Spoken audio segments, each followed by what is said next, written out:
Routine activity theory was discovered by Felson and Cohen, and they explains that this theory consists of three elements. The first one is the suitable target, the motivated offender, and the capable guardian, and says that these three elements must be present in a certain situations or scenario for the crime to be happen effectively.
Wait!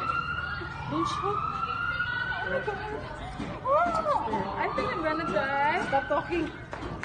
Sorry. Wait. Faster. Give me your phone. Give me your phone.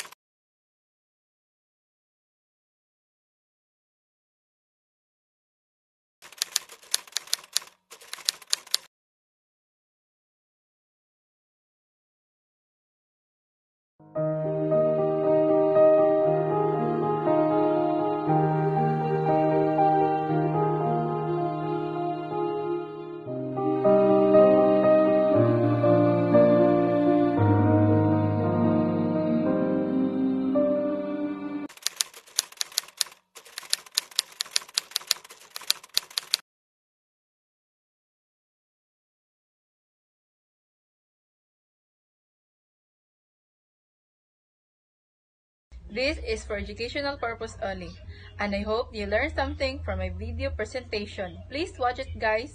Thank you.